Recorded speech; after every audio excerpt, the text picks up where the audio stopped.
Wendy Darling good or bad? Let's talk about it.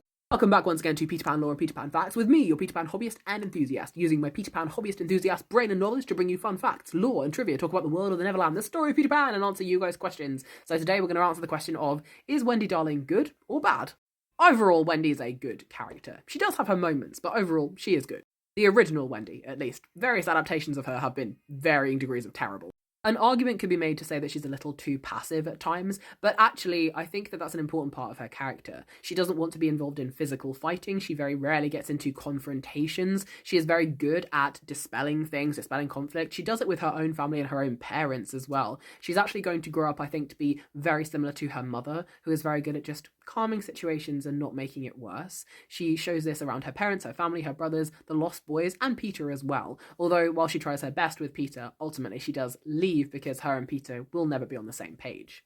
Wendy Darling is very nurturing and maternal. She wants to grow up, she wants to get married and have a family. That is her big want the whole way through the story. That never wavers, it never changes. She experiences some of how it could be while she's living on the Neverland and ultimately decides to go home so she can have it for real, because while she doesn't mind play acting as mother to the Lost Boys, it's not real and that's not what she really wants. So she got the experience, but now she wants to do it for real and she goes back. And that's something really nice. She gets her dream, she gets her goal.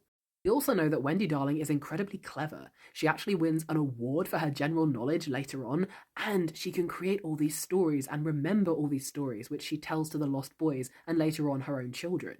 You could also argue that she is a good character fundamentally because she does not fight. She stands aside and takes no part in the physical conflicts, which I think is something a lot of people gloss over and many adaptations have tried to change quite wrongly. It's very important to Wendy as a character that she does not physically fight, and there's nothing wrong with that.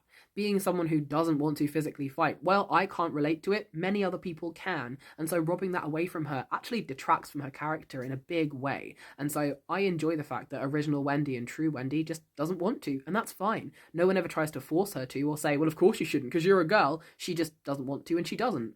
We also know that Slightly doesn't take part in the final fight. No one tells him off for it.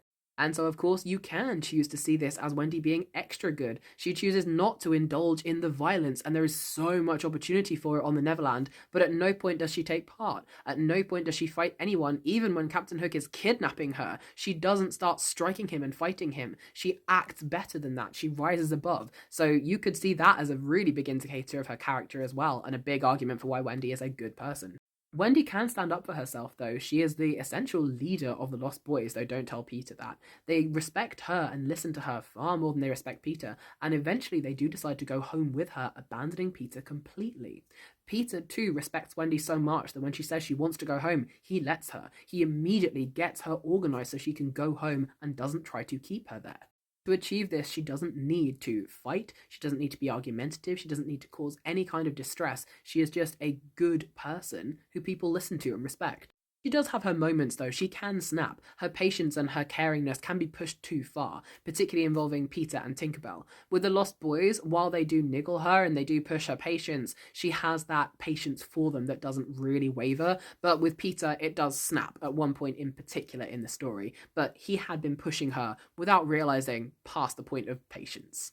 Overall then, yes, Wendy Darling is a good character, and to anyone out there who can relate to her, I absolutely adore you. I am far too reckless and chaotic to relate to a character like Wendy, but nonetheless, I still very much enjoy her, and she is essential to the story. So, let me know what you think down in the comments below. Wendy Darling, good?